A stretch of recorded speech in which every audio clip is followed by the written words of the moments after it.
সুপ্রিয় দর্শক মণ্ডলী, আমি আজ অবস্থান করছি ঝিনাইদহ হরিণাকুণ্ড উপজেলার শাঁখারীদাহ গ্রামের নেপাল দেওয়ানের দরগাতলায়।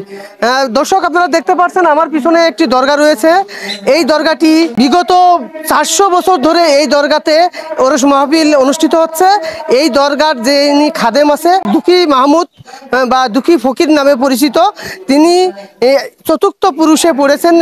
তিনি আছে ধারাবাহিকভাবে এই মাহফিলটি অনুষ্ঠিত করছে। আমরা স্থানীয় লোকজনের কাছ থেকে জানতে পেরেছি যে এই যে দরগাতলায় বিভিন্ন মানুষ বিভিন্ন সমস্যায় যখন পড়ে তখন এই দরগাতলায় আসেন, তাদের মনোকামনা এবং যে বাসনা আছে সৃষ্টিকর্তার কাছে যে চাওয়াটা আছে সেটা পূরণ করার জন্য এই দরগাতলায় আসেন এবং এই দরগাতলার ওসিলায় সৃষ্টিকর্তা তাদেরকে মুক্ত করেন বলে অনেক মানুষ জানিয়েছেন। সুপ্রিয় দর্শক মণ্ডলী, আজকে যে ওরস মাহফিলটি হচ্ছে প্রতি বছর বৈশাখের দ্বিতীয় দিন এই ওরস মাহফিলটি অনুষ্ঠিত হয় এবং সেই ওরস মাহফিলে বিভিন্ন ভক্তবৃন্দ কিন্তু ছুটে আসে দূর দূরান্ত থেকে।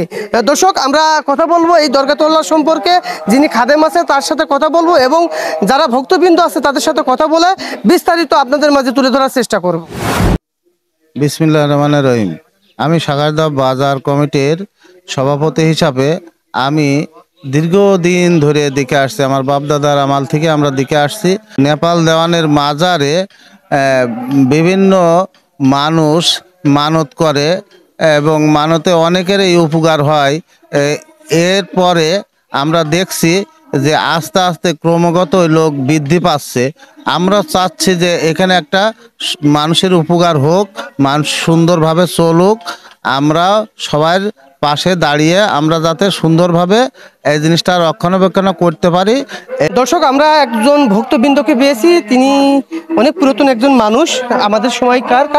তার কাছ থেকে আসলে এই দরগা সম্পর্কে একটু জানবো এবং নেপাল দেওয়ানের সম্পর্কে একটু জানার চেষ্টা করবো। উপকার হয় মানুষের এবং আস্তে আস্তে আস্তে আস্তে এইভাবে এখন মানে জমক হয়ে গেছে। এখন যে যাই করুক দরগায় মানত করলে এবং সেখানে আসে এবং আল্লাহ তার বাপ দা করলে তার আসতে না এবং আল্লাহ তার বাপ করে এবং সেইভাবে আর কি এবং এই চলছে। আমার জন্ম হলো 1971 সালের আগে। আমি জন্মের পরে বুদ্ধি বিবেক হওয়ার পরে আমি এই মাজারে দেখছি মানুষের আনাগোনা এবং এই মাজার সম্বন্ধে আমার যতটুকু জ্ঞান গরিমা আছে আমি সেইভাবেই বলবো। এখানে মানুষ মানত করে এবং বছরে একবার ওরস মুবারক হয় এবং অনেকে এখানে সেইগুলো ভোগ করার জন্য আসে এবং অনেকেই ছাগল গরু নিয়ে আসে এবং মুরগি মশলা নিয়ে আসে। এখানে অনেকেই অনেক কিছু দান করে এবং অনেকে এখানে মানত করে তারা স্বাবলম্বী হয়েছে এবং তাদের উপকার হয়েছে। এই উদ্দেশ্যে এখানে মানুষ এত আনাগোনা এবং বছরে একবার এই দিনটা খোলা হয় এবং মানুষকে দাওয়াত দেওয়া হয়। দাওয়াতের মাধ্যমে এই অংশে মানুষ এসে জমে এবং আমরা যা রান্নাবাড়া করি তাবারক হিসাবে তাদের সামনে দিই, তারা সেবা শান্তি করে। আমাদের জন্মের আগেও আমরা জায়গাটা বাপদাদাদের মুখ দিয়ে শুনেছি যে জায়গাটা বিভিন্ন মানুষ বিভিন্ন এলাকার থেকে আসা যাওয়া করছে বা তারা বিভিন্ন হয়তো সমস্যায় আক্রান্ত হওয়ার পরে এখানে তারা হয়তো অনেক শোন কিছু হয়তো দেওয়ার নিয়ত করে আসছে। সেগুলো দেওয়ার কারণে হয়তো তাদের আল্লাহ রোগ মুক্ত করার কারণে তারা এখানে যাই দেখা যাচ্ছে টাকা পয়সা হয়তো কিছু চাল ডাল এগুলো নিয়ে এই দ্বিতীয় বৈশাখের যে একটা অনুষ্ঠান হয় এইগুলোই তারা সে দিয়ে যায় বা একসঙ্গে থাকে। দর্শক, আমরা যে দুঃখী মাহমুদ আছেন এই দরগার যে খাদেম আছেন তার সাথে কথা বলবো, আপনারা আমাদের সাথে থাকবেন। এবং আজকে আমরা যে এই দরগাতে এসেছি, আসলে এই দরগা কতদিন ধরে কার্যক্রম চলছে সে সকল বিষয় একটু। দর্শক, নেপাল দেওয়ানের যে দরগাতলা, এই দরগাতলা যে যিনি দেখভাল করেন, যিনি খাদেম হিসেবে আছেন, উনি হচ্ছে দুঃখী মাহমুদ, দুঃখী ফকির বলেই পরিচিতি তার এই এলাকায়। তিনি কিন্তু এই দরগার দেখভাল করছেন। আসলে আমরা একটু বিস্তারিত জানবো তার কাছ থেকে। আসসালামু আলাইকুম। ওয়ালাইকুম আসসালাম রহমতুল্লাহ বরকাতুহু। আপনি তো এই যে নেপাল দেওয়ানের যে দরগাটি আছে, আপনি আমরা শুনেছি যে আপনি দেখভাল করেন এবং দায়িত্বে আছেন। আসলে একটু বিস্তারিত যদি বলতেন ওনার বিষয়ে। আমার বাপ 101 বছরে বিদায় নিয়েছে, আমার বাবা 24 বছর বিদায় নিয়েছে। 24 বছর আমি এই খাদেম হিসেবে এখানে আমি দেখভাল করছি। এখানে বিভিন্ন জায়গার লোকজন আসে, এই তারাই অনুদান দেয়, তারাই কাজ কাম করে দিয়ে একবারে যায় আসে, একবারে মানুষের খাওয়াই দাওয়িয়ে একবারে বিদায় করে দেওয়া হয়।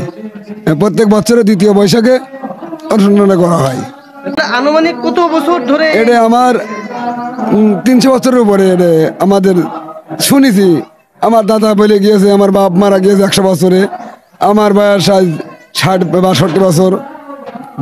আমি আমার বাপ মারা যাওয়ার পরের থেকে আমি এটা আমার দায়িত্ব আমার কাঁধে চলে এসে। বিভিন্ন জায়গার লোকজন আসে এটা আর কি দেখভাল করে, বিভিন্ন মানত করে, মানে মানুষের উপকারিতা আল্লাহর রহমতে হয়। এটা আল্লাহ সৃষ্টিকর্তা ভালো জানে, সৃষ্টিকর্তা কিভাবে কি হয় মালিকই ভালো জানে, সৃষ্টিকর্তা। দর্শক আপনারা শুনলেন, দুঃখী ফকিরের কাছ থেকে শুনলাম, তিনি এখন বর্তমান আজ 24 বছর এখানে খাদেমের দায়িত্ব পালন করছে। তার আগে তার বাবা করেছেন, তার দাদা করেছেন, তার পরদাদাও করেছেন। এই এই এই যে দরগাতলার, এই দরগাতলার খাদেম হিসেবে তারা দায়িত্ব পালন করেছেন। দীর্ঘ 300 বছর থেকে 400 বছর ধরে এখানে প্রতি বছর এই দ্বিতীয় বৈশাখের দিন ওরস মাহফিলটি হয়। বিভিন্ন এলাকার লোক কিন্তু এখানে আসেন, ভক্তবৃন্দরা আসেন, তারা সাহায্য সহযোগিতা করেন, সেটা দিয়েই কিন্তু মূলত এই ওরস মাহফিলের কার্যক্রম চলে।